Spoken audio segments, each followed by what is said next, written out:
Alhamdulillahi Rabbil Alamin. Alhamdulillahilladzi an'ama bi ni'matil iman wal islam bihima tatimmus salihat. Ashhadu an la ilaha illallah wahdahu la syarika lah wa ashhadu anna Muhammadan abduhu wa rasuluh la nabiyya ba'd. Allahumma salli wa sallim wa barik ala hadzal nabiyil karim. Allahumma salli ala Muhammad wa ala ali Muhammad fil alamin innaka Hamidum Majid. Ya ayyuhan nasu attaqu rabbakum alladhi khalaqakum min nafsin wahidah wa khalaqa minha zawjaha wa batha minhuma rijalan katsiran wa nisaa wattaqullaha alladhi tasaaluna bihi wal arham innallaha kana 'alaikum raqiba. Wa qala Allah ta'ala ya ayyuhalladzina amanu taqullaha wa qulu qawlan sadida yuslih lakum a'malakum wa yaghfir lakum dhunubakum wa may yuti'illaha wa rasulahu faqad faza fawzan 'azima. Puji syukur kehadirat Allah dengan mengucapkan alhamdulillahi rabbil alamin. Bersalawat kepada Nabi dengan mengucapkan Allahumma salli ala Muhammad wa ala ali Muhammad fil alamin innaka Hamidum Majid. Bapak Ibu sekalian yang berbahagia, mudah-mudahan di maghrib ini Allah limpahkan rahmat dan karunia-Nya kepada kita semua. InsyaAllah yang hadir husnul khatimah dan istiqamah dalam kebaikan dan ketaatan. Yang pertama Bapak Ibu, mohon maaf lahir dan batin kepada Bapak Ibu semua.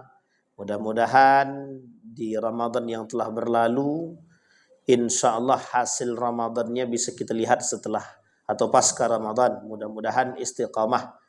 Yang tadinya Ramadan tahajud, maka setelah Ramadan tetap istiqamah. Yang tadinya Ramadan qiyamul lail, maka setelah Ramadan tetap istiqamah. Yang tadinya rajin sedekah, mudah-mudahan setelah Ramadan juga rajin sedekah. Cuman agak aneh malam ini sedikit, agak nampak jarang-jarang sedikit. Masih suasana lebaran ya. Sampai kapan pun lebaran terus ada. Baik Bapak Ibu sekalian yang berbahagia, mudah-mudahan insyaAllah. Sampai di mana kemarin kita ibu-ibu? Ini yang nulis ibu-ibu soalnya kan. Pemimpin yang meninggalkan sholat. Masih sholat juga lagi tak habis-habis. Baik Bapak Ibu, sedikit kita singkat. Kita coba ulang sedikit. Dari hadis baginda Nabi Muhammad SAW, kata Nabi, kelak di akhir zaman itu akan hilang dua simpul. Simpul yang pertama kata Nabi yang hilang adalah hukum syariat Islam.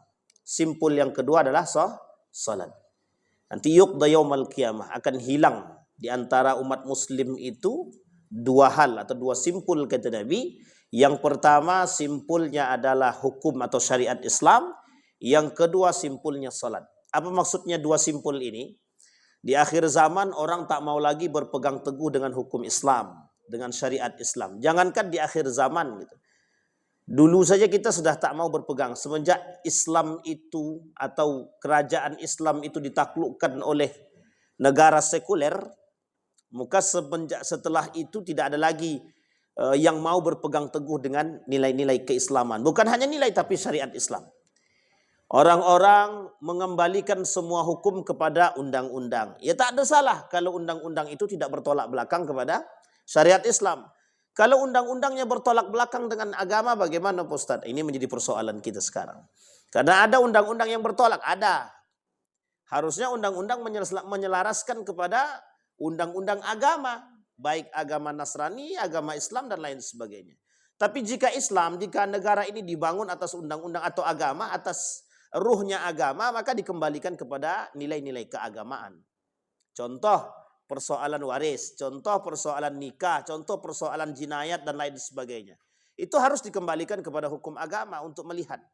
Nah, maka kata Nabi, kelak yang seperti ini hilang. Apa syariat Islam yang lain yang hilang? Banyak. Salah satu di antara syariat yang akan hilang di akhir zaman, kata Nabi, salat. Itu yang terakhir. Kalau sudah hilang simpul salat ini, semua orang akan menjadi munafik dan kafir. Jadi terakhir di akhir zaman itu kelak kata Nabi, simpul yang hilang itu salat. Kalau semua orang sudah tidak salat atau mayoritas banyak yang tak salat, maka cuma dua kemungkinan. Manusia menjadi munafik ataupun kafir. Karena kata Nabi dalam hadisnya begitu. Yang meninggalkan salat kafir. Man taraka salat fahuwa kafir. Yang meninggalkan salat dia kafir. Ada kata Nabi dalam riwayat yang lain, qawaiduddin salasa. Tiangnya agama itu 3 kata Nabi. Yang pertama, asyhadu an la ilaha illallah. Apa itu artinya? Syahadat. Yang kedua, as-salah. Yang ketiga, as-siyam. Puasa. Oleh para ulama mencoba mentafsirkan hadis tersebut. Hadis ini dianggap dhaif atau ada dihasankan oleh ulama yang lain. Tapi poinnya adalah ada nomor 2 tadi, salat. Jadi kalau salat itu hilang, kita ambil satu contoh begini. Di dalam rumah ada suami, ada istri, ada anak. Kalau tiga-tiganya tidak salat, itu rumah tangga yang hancur lebur itu. Rumah tangga yang tidak ada keberkahannya, rumah tangga yang tidak akan ada keharmonisannya. Tapi rumah tangga kami adem ayem aja, bentar lagi. Kami tidak salat puasa tapi rumah kami aman, bentar lagi. Bentar lagi apa? Bentar lagi hancur. Kita tidak doakan karena begitu memang. Nah, kita masuk pada poin kita Bapak Ibu. Apa kata Nabi dalam hadisnya begini? Kata Nabi, warada fil hadis, inna man hafaza ala salawatil maktuba akramahu Allah Ta'ala bi 5 karamat. Kata Nabi, kalau ada orang yang menjaga salat 5 waktu, maka Allah akan berikan 5 kemuliaan kepada keluarga tersebut. Yang pertama, yurfa'u anhu dhaiqur rizki. Diangkat dari dia kesempitan rezeki. Artinya rezekinya dilapangkan. Jadi kalau ada rumah tangga yang kerjaannya mengeluh tentang rezeki, tengok dulu salatnya. Dia ada 3 hal yang harus dilihat dalam rumah tangga tadi. Kalau rumah tangga tadi, mohon maaf, ekonominya sempit betul, tengok 3 hal. 1, tengok salatnya. Baik salat dia, tapi kok masih sempit aja. Tengok hubungan dia dengan orang tua dia. Yang ketiga, tengok qiyamul lailnya. Lihat rajin sedekah atau tidak, bagaimana ibadah duhanya dan solat malamnya. Atau bagaimana dia dengan tetangga dia, dengan keluarganya, dengan sekitarnya. Itu penting sangat. Dan ini penting Bapak Ibu. Dalam riwayat yang lain, bukan riwayat, oleh para ulama yang lain mengatakan, kalau rumah tangga dia rezekinya susah, coba tengok suami istri itu suka berantem enggak? Kalau suami istri suka berantem di rumah tangga itu, maka Allah cabut keberkahan dan rezeki dia sekaligus. Jadi keberkahan rezeki itu dicabut oleh Allah. Dapat duit habis. Nah, ini yang suka berantem suami istri, tobat dari sekarang. Kalau tak mau tobat, tobatkan. Jangan tidak tobat-tobat. Istri suka melawan suami, itu bentar lagi tuh. Suami tidak patuh kepada istri, itu jangan salah. Artinya komunikasi perlu dibangun. Jangan Pak, jangan persoalan sepele berantem. Itu mengangkat rezeki kita. Diangkat keberkahannya, diangkat rezeki. Apa tak lagi urusan salat. Kalaulah salat itu dijadikan nomor sekian dalam rumah tangga itu, maka bisa dipastikan rumah tangga itu begitu-begitu saja. Yang parahnya lagi, keberkahan dicabut, semua terjadi. Suami istri berantem, anak bejat. Suaminya selingkuh, istrinya selingkuh, sama-sama selingkuh, tapi tak mau cerai. Jadi itu mantap juga kalau begitu. Banyak terjadi, banyak Pak. Itu bisa jadi disebabkan karena 3 hal tadi. 1, disebabkan karena dia meninggalkan sholat dia. Yang kedua, disebabkan karena kedarhakaannya kepada orang tuanya. Yang ketiga, bisa disebabkan kerjaannya suka berantem aja. Atau yang keempat bisa jadi, dia tak pernah mau bersedekah atau pelit. Nah, sampai di sini bisa dipahami Bapak Ibu. Yang kedua kata Nabi, wa azabul qabr, diberikan azab kubur. Artinya apa? Azab kubur ini hilang dari mereka yang rajin menjaga salat 5 waktu. Tapi kalau tak salat, neraka jahanam telah menunggu. Orang yang sengaja meninggalkan salat 5 waktu, sengaja meninggalkan salat wajib, nerakanya jahanam. Kata para ulama. Tapi kata Ibnu Katsir, yang lalai nerakanya sakar.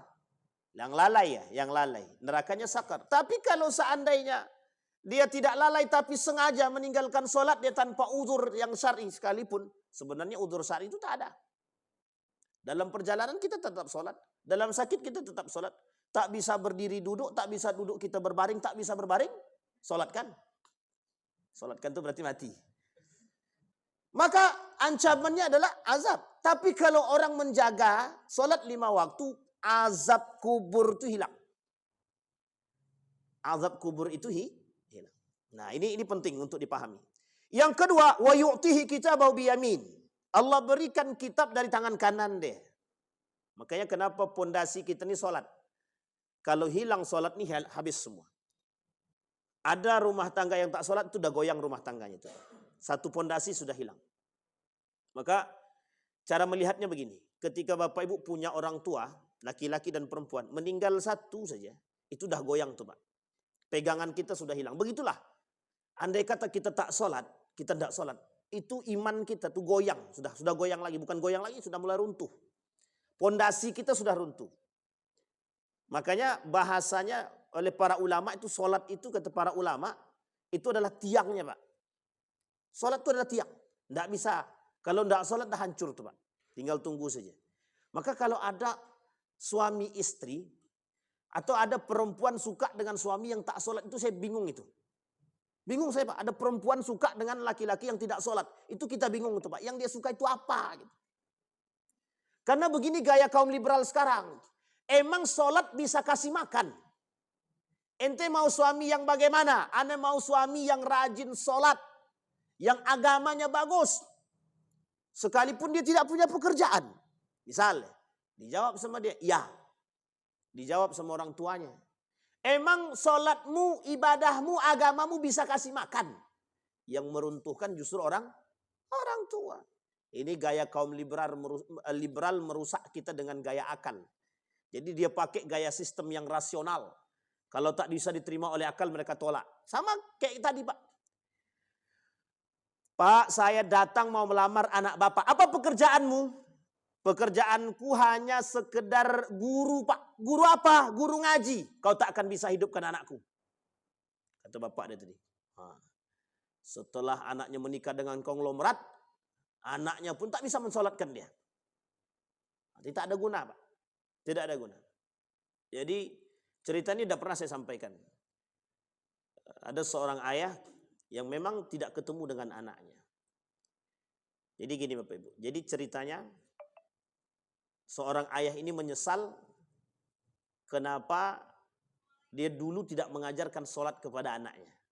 Sehingga ketika orang tuanya mati, ibunya mati, meninggal, yang sholatkan orang lain. Oh, rasa sedih itu mendalam. Orang tua kan kalau sudah tua di atas 60 tahun ke atas itu biasanya mendekat ke masjid. Udah mulai agak taat kepada agama. Sehingga dia sadar, kenapa dulu aku tak sekolahkan anakku atau tidak ajarkan mereka sholat. Ini pernyataan daripada Habibie Pak. Apa kata Habibie? Menyesal ketika dia tak punya anak yang lulusan pondok. Ini bukan karena saya ingin mengatakan Bapak Ibu harus sekolahkan pondok. Bukan. Pondasinya Pak. Pondasi agama. Amin Rais masih hidup sampai hari ini. Pernyataan Amin Rais kepada kawan saya sendiri. Apa kata dia? Menyesal tidak punya anak. Tidak punya anak yang sekolah di pesantren. Sampai pondoknya dia itu di pemimpin atau pimpinan pondoknya itu adalah orang lain. Bayangkan. Tapi ngapa nyesalnya di akhir? Lah kalau di depan registrasi pendaftaran. Karena penyesalan selalu di akhir Pak. Tidak mungkin di depan. Betapa terasanya sedihnya orang tua ketika anak tidak bisa menjadi pemimpin, nggak bisa menjadi imam bagi yang lain. Maka kadang-kadang kita berpikir kok bisa? Nah, cara mereka mempengaruhi otak kita begitu. Biar Bapak Ibu ini cari menantu atau cari calon menantu itu yang kaya raya. Dikiranya dengan harta itu bisa aman. Tapi kalau dia tak punya sholat, mohon maaf Pak, mohon maaf betul. Yang banyak selingkuh itu yang kaya atau yang miskin? Yang rajin sholat kira-kira ada nggak selingkuh? Ya jelas ada Pak. Kalau mau poligami maksudnya. Dia nggak selingkuh tapi minta poligami gitu. Tapi itu hati-hati juga. Tenang-tenang. Yang di depan ini dah atuk-atuk Bu. Aman tuh, dah aman insyaAllah. Jangan pula ke saya pula tembaknya. Jangan didoakan. Jadi ini penting Bapak Ibu untuk dipahami. Baik. Kemudian kata para ulama, wa yamurru ala sirati kal buraq. Orang yang rajin menjaga salat 5 waktu kata Nabi, dia bisa berjalan di atas siratul mustaqim tadi seperti buraq, saking cepatnya. Itu yang keempat. Kemudian yang kelima, wa yadkhulul jannah bighairi hisab. Dia masuk surga tanpa hisab. Maka oleh para ulama hadis mengatakan hadis ini dhaif. Tapi tak sampai palsu, tak sampai. Kalaupun hadis ini dhaif saja, lemah saja, masih bisa kita pakai. Tapi sebagian ulama yang lain mengatakan hadis ini hasan. Memang tidak derajatnya sahih, tapi ada dihasankan. Nah, Bapak Ibu sekalian yang berbahagia, pentingnya sholat. Dimuliakan. Siapa yang tidak pengen masuk surga tanpa hisab? Tidak ada yang tidak pengen. Sekarang kami biasa aja Ustaz. Iya, sekarang biasa aja. Nanti kalau sudah di depan kita, baru kita sadar. Kenapa? Karena hari ini kita masih pakai akal, Pak. Manusia ini sekarang sedang dicuci dengan otaknya sendiri. Otak manusia hari ini menikmati dunia. Sehingga dia tak pernah berpikir tentang akhirat gitu. Bagaimana nasibku nanti di sana. Itu tidak mereka pikirkan. Yang penting bagi mereka kebahagiaan itu harta. Bukan sholat. Sholat itu tidak membawa orang bahagia. Tapi coba bayangkan ada orang yang tidak punya harta tapi rajin sholat suami istri. Kenapa mereka bisa damai? Kenapa orang punya banyak harta tapi tak bisa damai? Dan ini pernyataan langsung Pak. Orang kaya, dia merasa sendiri dia tak pernah punya sholat. Ada orang kaya curhat kepada kita. Tidak pernah sholat Pak, tidak pernah sholat. Tapi kaya Pak. Apa yang dia tak punya ada, semua ada. Rumah ada, mewah. Mobil mewah, semua mewah. Tapi apa dia kata? Ustaz, serasa ada yang hilang dari diri saya.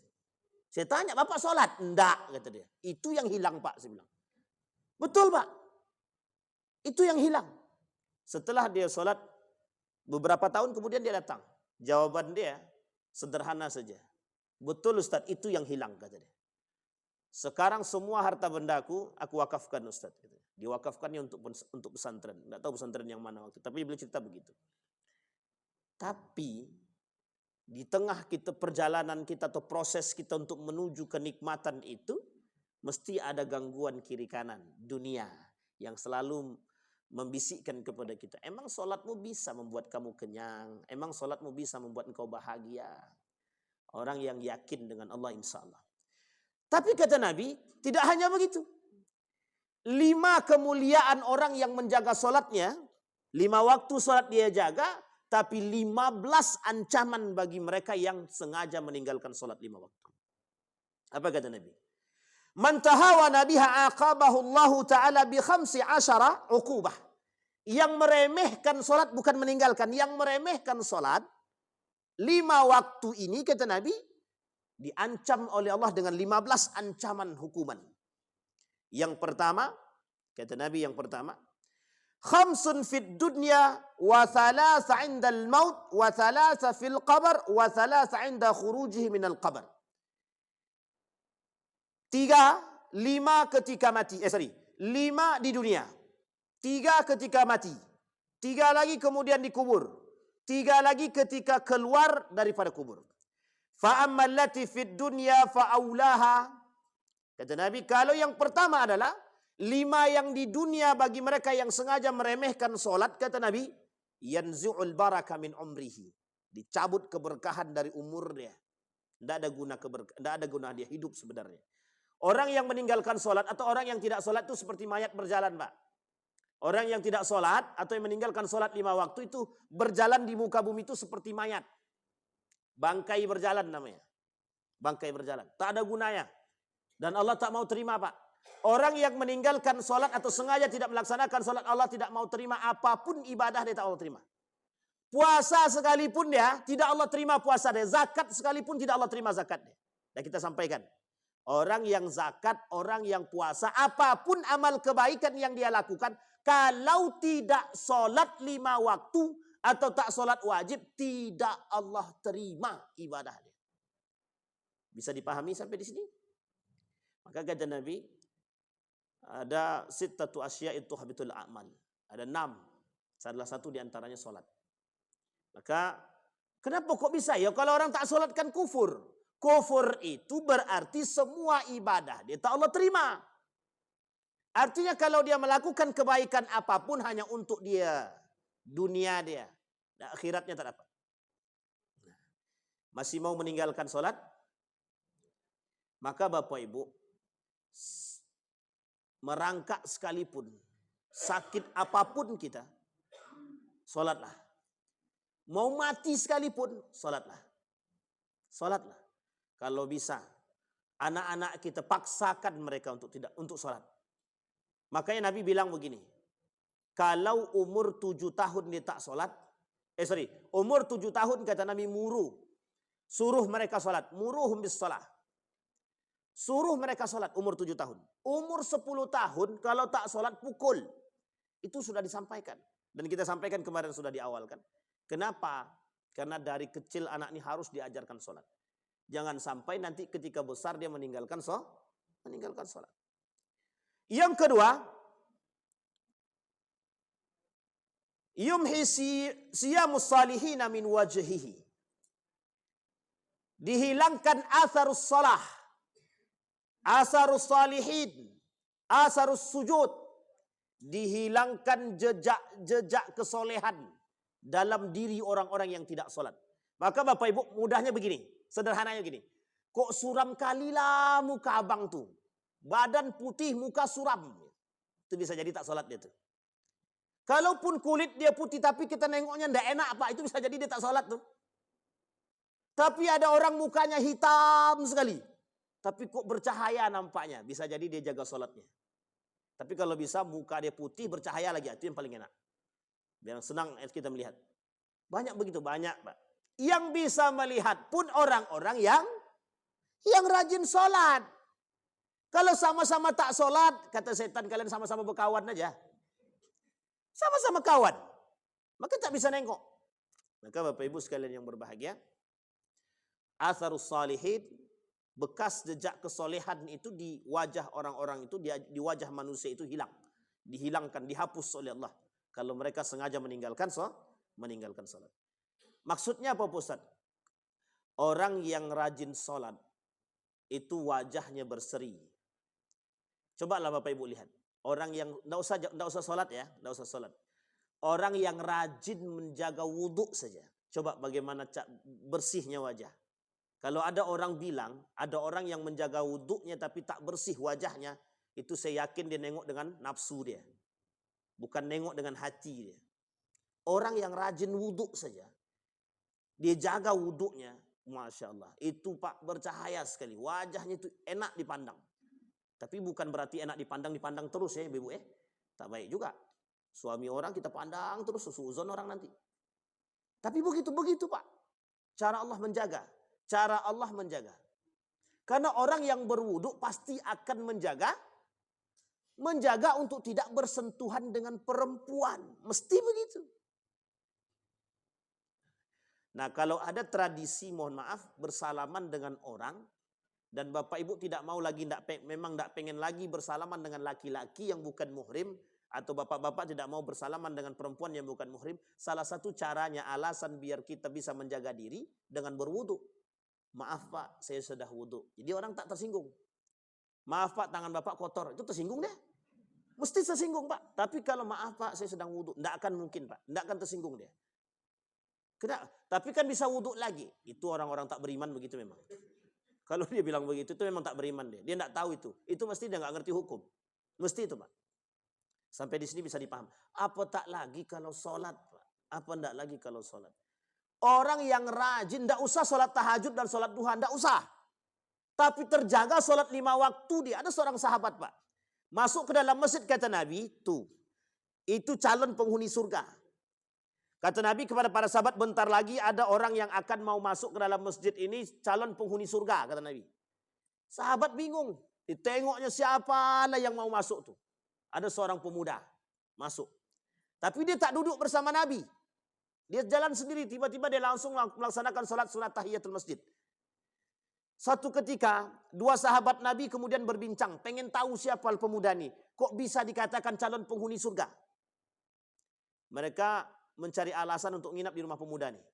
Tahajud tidak, duha tidak. Tapi kok dikatakan Nabi sebagai calon penghuni surga?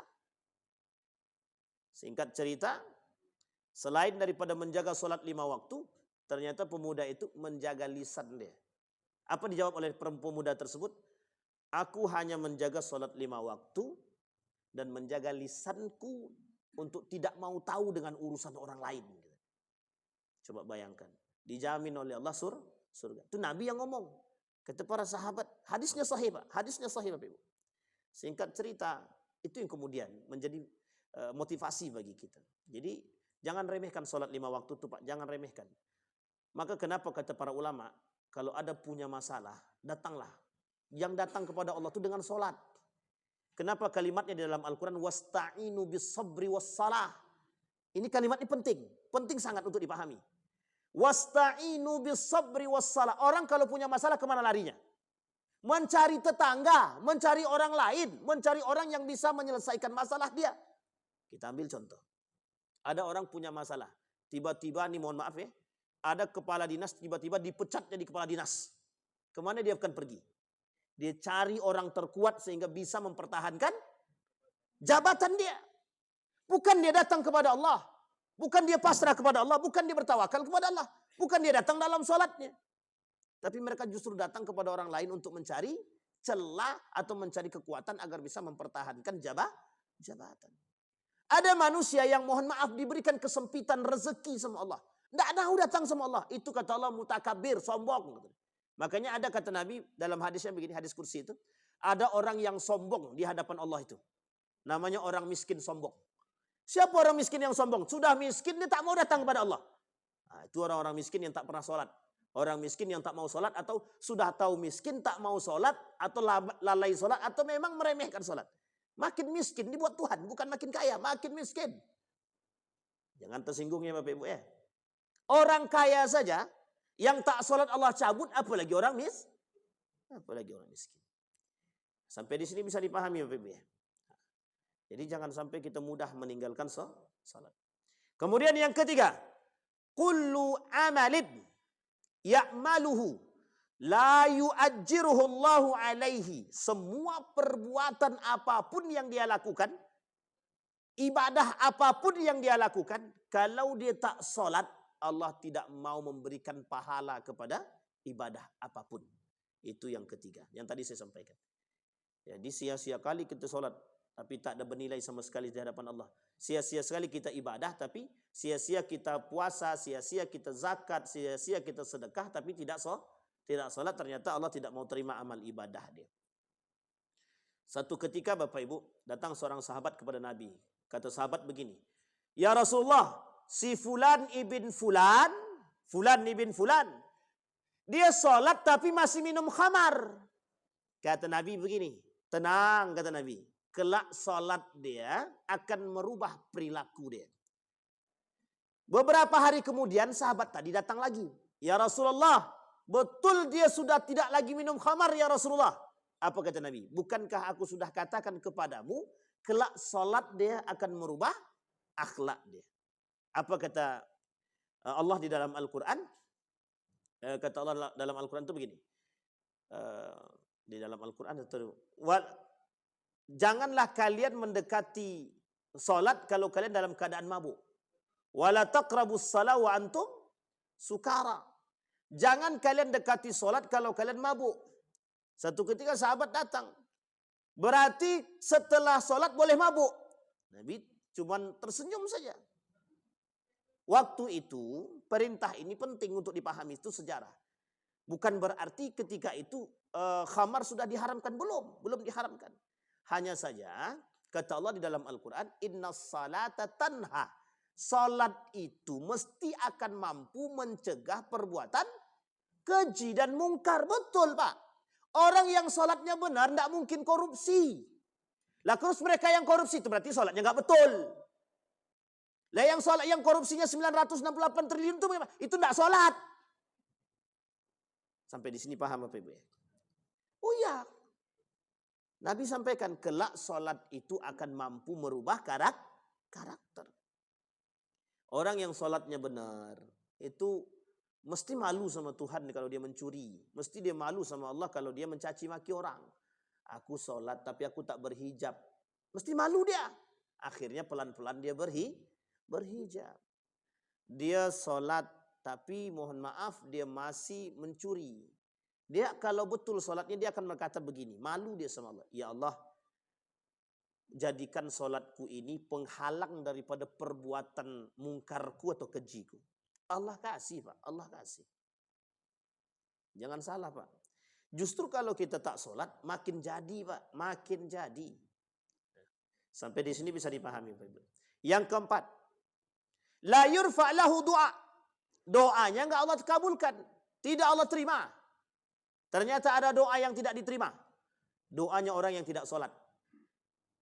Tapi Bapak Ibu sekalian yang berbahagia, dalam riwayat yang lain, Allah tidak menyia-nyiakan hambanya yang banyak dosa. Dalam riwayat yang lain ya, kata para ulama, Allah itu tidak menyia-nyiakan hambanya yang banyak dosa. Artinya, kalau dia serius mau bertobat kepada Allah, dalam doa dia dan taubat dia, Allah terima. Sehingga Bapak Ibu, sebelum dia berdoa, bertobatlah kepada Allah. Bertobatlah kepada Allah. Misal dia tidak sholat nih, tidak sholat. Tiba-tiba dia punya masalah, tersadar dia dengan perbuatan dia. Sehingga bertobat terlebih dahulu, baru dia berdoa. Ya Allah, aku bertobat kepadamu ya Allah, aku tinggalkan semua perbuatan tercela ini. Berdoalah kepada Allah, Allah kabulkan, pasti Allah kabulkan. Tapi setelah dikabulkan, jangan pula bermaksiat lagi. Tak sholat lagi, nah, itu masalah. Yang kelima, laisa lahu hazzun fi du'a'is salihin. Tak berhak orang-orang soleh untuk mendoakan dia. Artinya apa? Kalaupun ada orang soleh yang mendoakan dia, itu sebenarnya tidak ada haknya untuk dia. Boleh saja orang-orang seperti kita untuk tidak mendoakan orang-orang yang tidak sholat. Tapi kata para ulama, tetap kita berusaha memohon kepada Allah agar Allah memberikan hidayah kepada orang-orang yang tidak sholat. Ini di dunia Pak. Yang seperti ini di dunia Allah kasih. Keberkahannya Allah cabut. Kemudian asarus salihin. Jejak bekas kesolehan di wajahnya Allah cabut. Kemudian doanya tidak Allah terima. Semua amal ibadah yang lain tidak Allah terima. Itu kan sia-sia saja. Jadi hidup kita ini seperti tidak berarti di hadapan Allah. Kemudian kata para ulama, wa amat tali tusibuh indal maut. Kemudian ada 3 yang kemudian ancaman yang Allah berikan ketika mereka dalam kematian. Yamutu dzalilan. Orang yang mati dalam keadaan tidak sholat, meninggal dia mati dalam keadaan kehinaan. Namanya su'ul khatimah. Su'ul khatimah. Wathani yamutu ja'ian. Mati dalam keadaan lapar. Lapar akan keberkahan Allah, lapar akan pahalanya Allah. Tidak ada Pak. Dia tak diberikan sedikit pun kenikmatan. Namanya su'ul khotimah itu bagaimana? Jangan bermimpi dan tidak usah berharap. Jangan bermimpi dan tidak usah berharap untuk su'ul khotimah. Tak enak, sungguh sangat tidak enak. Digambarkan oleh para ulama su'ul khotimah itu bagaimana? Pokoknya orang-orang yang su'ul khotimah itu matinya beraneka ragam. Ada yang diancam dengan, mohon maaf, dimakan ular, digigit ular, tidak diterima oleh kuburan. Ini hadisnya meskipun dhaif sebagian. Tapi ada juga yang sahih. Tapi itu bentuk orang-orang yang mati dalam keadaan su'ul khatimah. Wajah dia hitam, memandang dia tak sedap. Dan lain sebagainya. Nah ini ciri-ciri orang-orang yang mati dalam keadaan su'ul khatimah. Nah, orang yang tidak sholat, itu orang yang tidak sholat itu mesti matinya dalam keadaan hina. Dan tidak ada keberkahan bagi dia. Ini saya ambil contoh. Tapi saya tak sebut nama. Ada orang mati dalam keadaan tidak sholat dan meninggalkan hutang. Ketika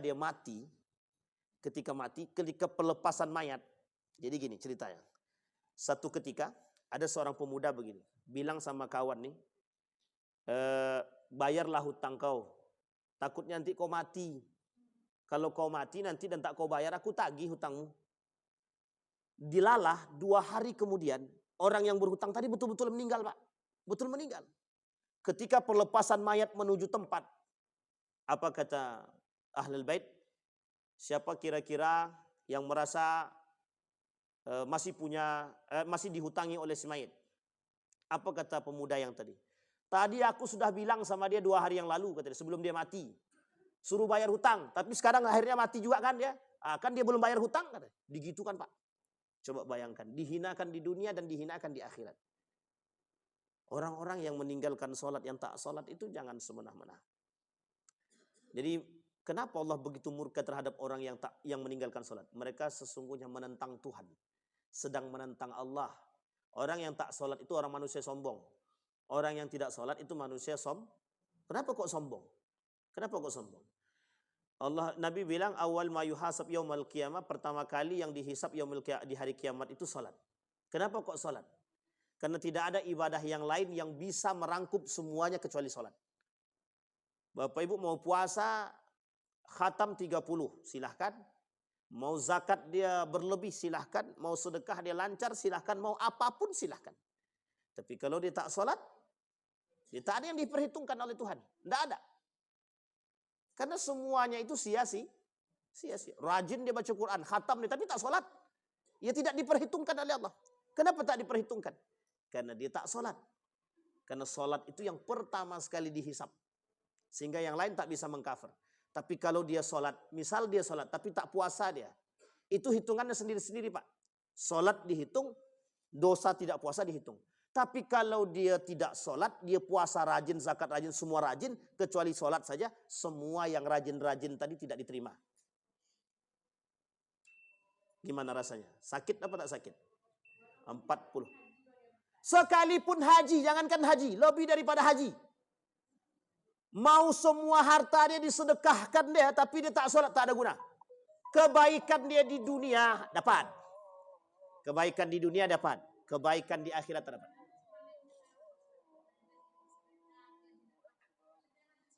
Dia rajin solat, tapi dia tak sedekah, tapi dia tak puasa. Misal ya, dia tak haji misalkan, tapi dia solat. Satu, solat dia tetap diperhitungkan oleh Allah. Dosa dia tetap dapat. Misal dia tak solat, dia tak puasa dia. Tak puasa wajib. Kalau sedekah kan sunnah. Sedekah sunnah. Tapi kalau ada orang tak sedekah memang karena sunnah tadi memang pelit betul tuh. Orang pelit tetap sayutawaquna ma bakhilu, dia akan tetap harta dia akan diikatkan ke leher dia, disuruh keliling, nanti disuruh keliling. Nah, harta yang dia miliki tadi berubah jadi ular. Asy-syaja'ul aqra namanya. Ular, nanti ular itu yang akan memakan dia. Jadi orang-orang yang pelit dengan harta dia berubah jadi ular, ular itu yang akan memakan dia nanti. Dimakan ya dimangsanya. Tapi kalau dia pelit dengan harta dia, berarti dosa dia dengan harta. Tapi kalau dia tetap masih sholat, sholat dia tetap diperhitungkan. Nah, ini bedanya sholat dengan pahala yang lain. Tapi kalau dia tak sholat, ibadah yang lain rajin, semua tak ada guna. Sama sekali tak ada guna. Makanya sholat mengcover semua. Sampai di sini bisa dipahami Bapak Ibu ya. Jadi tolong anak-anak kita yang paling penting. Qu anfusakum wa ahlikum nara, jaga kita dan keluarga kita nih, yang paling dijaga adalah sholat. Solat. Kalau tak solat, itu dia yang menjadi masalah. Maka ajarkan anak-anak kita dari sekarang. Dia udah 25 tahun Ustaz tak solat dia. Jangan nikahkan sebelum dia mau solat. Jangan nikahkan sebelum dia mau. Kenapa begitu? Kasihan anak orang. Tapi kan kita tidak tahu jalan hidup orang. Iya betul, kita tidak tahu jalan hidup orang. Tapi kita punya usaha. Usaha itu namanya ikhtiar. Salah satu tujuan kita. Mohon maaf Bapak Ibu, kita tidak menyinggung siapapun. Tapi kalau kita punya anak, tidak sholat, jangan nikahkan sampai dia mau sholat. Kenapa begitu? Biar anak orang tidak mendapatkan dampak daripada perbuatan dia. Misal anak kita tak sholat. Kita nikahkan dengan anak orang lain. Anak orang lain yang perempuan ini menjadi tanggungan siapa? Menjadi tanggungan suami. Betulkah? Jadi tanggungan suami. Apa yang ditanggung? Semuanya Pak. Semua dosanya ditanggung oleh suami. Kalau tak sholat bini dia ditanggung sama suami dia. Keluar istri dia tak pakai kerudung, siapa yang tanggung dosanya? Suami dia. Coba bayangkan. Semua urusan orang tua kembali kepada suami dia. Jadi Bapak Ibu, ibu-ibu yang keluar, yang tak sholat, yang keluar rumah tanpa hijab dan lain sebagainya, yang kasihan siapa? Suami. Selangkah seorang istri keluar dari rumah tanpa hijab, selangkah seorang suami masuk ke dalam neraka. Selangkah seorang anak perempuan keluar dari rumah, baik laki-laki maupun perempuan, tidak menggunakan atau tidak menutup auratnya, selangkah kedua orang tuanya masuk ke dalam neraka. Coba bayangkan. Nah, jadi, tapi ini kok kayaknya seram betul. Memang seram. Bukan kayaknya, memang seram. Kalau dibayangkan. Apalagi kalau dinikmati. Kan tidak mungkin. Na'udzubillahi tsumma na'udzubillah. Jangan sampai kita termasuk orang-orang yang meninggalkan. Ini kapan selesainya bab sholat kita nih? Tak selesai-selesai nampaknya. Sampai di sini bisa dipahami Pak Ibu. Ada pertanyaan lagi? Cukup? Boleh. Apa yang beda? Oh ya. Ya.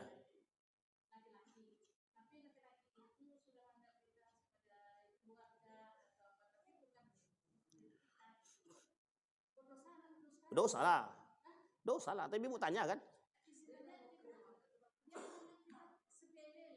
Ya. Baik.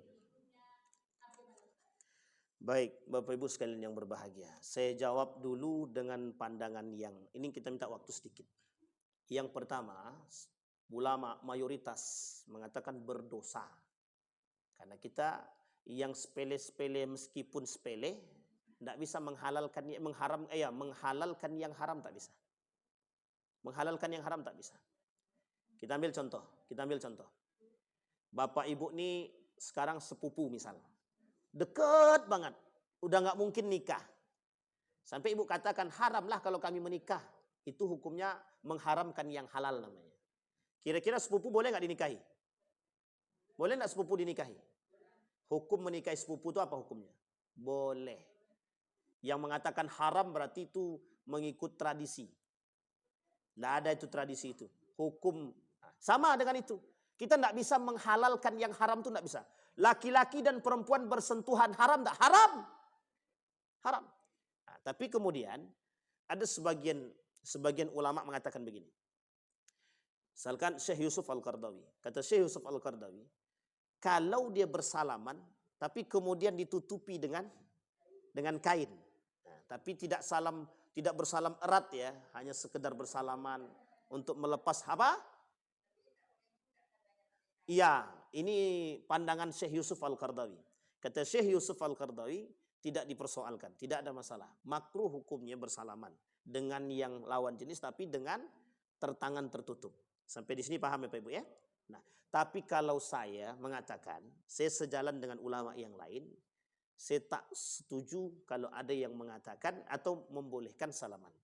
Oh, kalau ada tetap bersalaman, bagaimana Pak Ustaz? Ya dosa tetap dosa. Tetap dosa. Bersalaman dengan perempuan yang bukan muhrim. Nah, kemudian mazhab Imam Abu Hanifah. Kata mazhab Imam Abu Hanifah tidak begitu. Yang dipersoalkan itu kalau bersentuh kulit dengan kulit. Inilah yang kemudian menjadi sandaran daripada pandangan Syekh Yusuf Al-Qardawi. Kata Syekh Yusuf Al-Qardawi sandarannya di situ. Yang menjadi persoalannya bersentuh dengan kulit. Sampai di sini paham? Kenapa kok ini perlu kita sampaikan? Wajib Pak, ini disampaikan Bu. Ini sudah menjadi sebuah tradisi. Tradisi seperti ini yang salah kita luruskan. Sampai di sini paham Bapak Ibu? Sekarang pertanyaannya, kalau sudah tahu keharaman bersalaman, kira-kira mau salaman enggak? Nah, baguslah kalau tak mau salaman. Terus bagaimana cara? Tapi kami enggak enak Pak Ustaz. Kalau tidak enak, dienak-enakkan. Bagaimana caranya? Caranya adalah berwuduklah. Biar kita bisa menjaga untuk tidak bersalaman. Sampai di sini. Tapi itu sudah menjadi tradisi di negara Republik Indonesia Pak Ustaz. Bagaimana? Nah, tapi paham baik Bu. Kalau dia seorang pemimpin bagaimana Pak Ustaz? Tuhan kata dia kan. Disinilah kemudian terjadi perbedaan pendapat di kalangan para ulama. Salah satu di antaranya ada namanya Syekh Zakaria. Kata Syekh Zakaria, terkecuali pengecualian bagi mereka yang menjabat sebagai seorang pemimpin. Boleh bersalaman tapi dengan catatan tidak ada unsur nafsu dalam hati dia. Tak ada lah kata ibu tu. Ini namanya bertanya dan ini jawaban dan pandangan daripada para ulama. Apa Bu? Jadi boleh atau tidak bersalaman? Dalam pandangan ini,